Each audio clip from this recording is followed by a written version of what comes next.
Toronto, a cultural music hub in the English language world since the 1960s.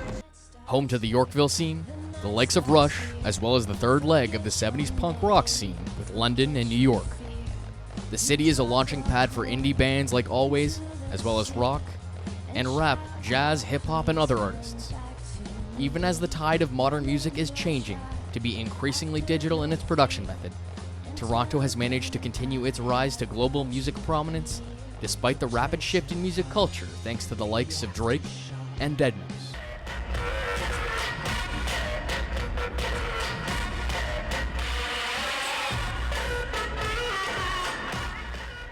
Toronto music had its origins in the blues-influenced rock of the 1960s.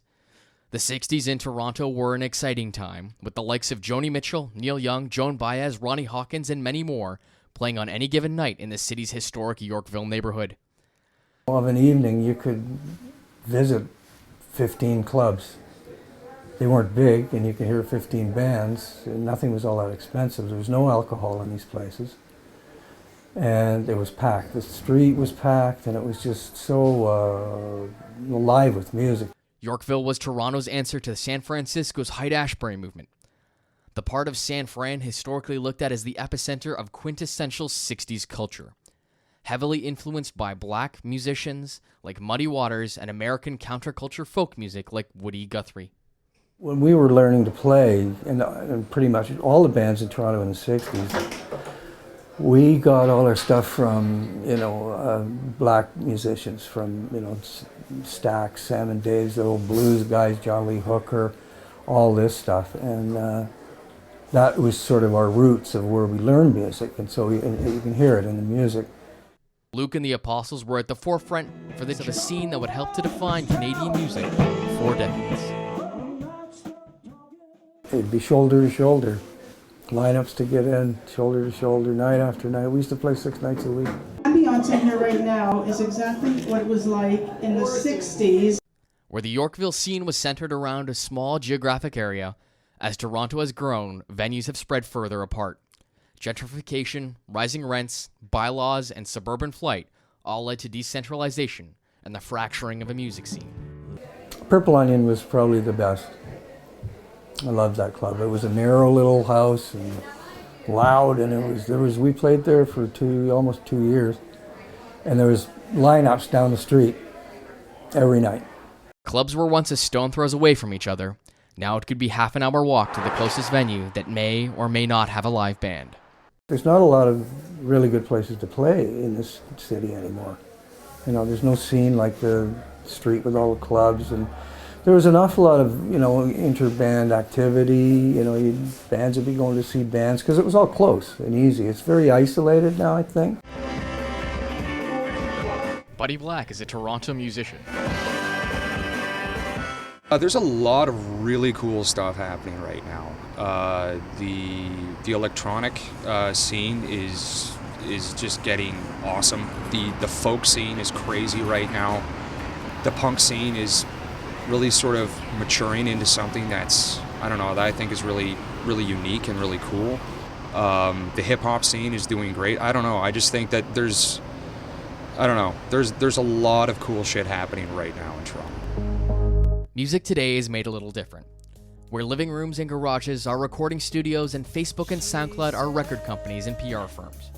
Kujini is a definitively modern band that doesn't rely on traditional venues or traditional instruments. Toronto production duo Kujini, comprised of Paul Lucacanzio and Adam Bertucci, are just one of the many forms artists can take today. A handful of shows right now because we don't want to oversaturate the Toronto market, because the more shows you play, then sometimes it's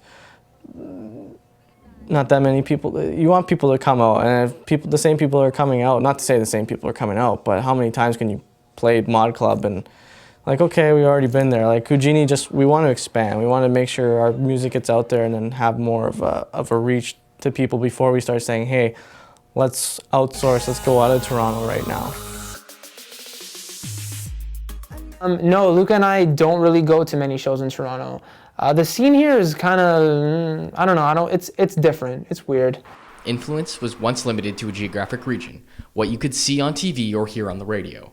But music now transcends borders. as we make our way through the digital transition into being members of a global village. It's fresh. It's new. It's well, not fresh and new. It's more like disco with funk, dance, pop. Yeah, it's there. It's all over the place, in a sense. But it's got its core. That have influenced me are people like Tom DeLonge from Blink-182, Blink-182 in general, the Backstreet Boys. I love them. Max Martin, Sum 41, Skrillex, Diplo, Limp Bizkit, Korn. So many bands.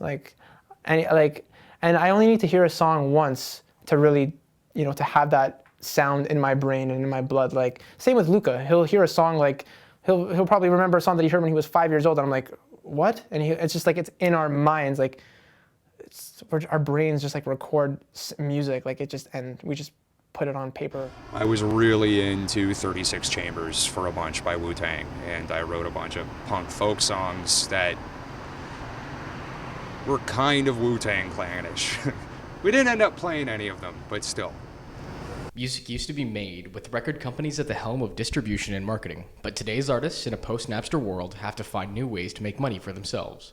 Yeah. So literally, our video Love Undercover started generating a shitload of views in Brazil, and we didn't understand. And then people were making Brazil accounts, and all these Brazilian fans were like tweeting us like pictures with like hand hearts, and I was just like, what the hell is this? Like, how is this happening?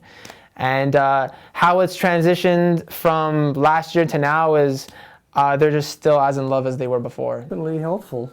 I don't understand half of it, but I can send an email and look up a band on YouTube. You can put your song up on YouTube, and if you promote it properly, you tell people about it, it starts generating views, then YouTube can actually pay out a certain percentage of how many views you get on the music video, as long as it's your own original content. If you're not doing a cover of something, then it goes towards the artist. But if it's an original song that you wrote everything to, it's all your material, then yeah, you'll get the money back from YouTube on that, like a certain percentage. I wouldn't want to be a band starting now, because I think pretty much they have to do it all online with their YouTube and their websites and all that. So there's a huge disconnect there. I mean, yeah, maybe people are looking at them and listening to the stuff and all that, but there's no connection, there's no contact for, human contact like that. Social media, Facebook, Instagram, tweet it, Facebook, and it's word of mouth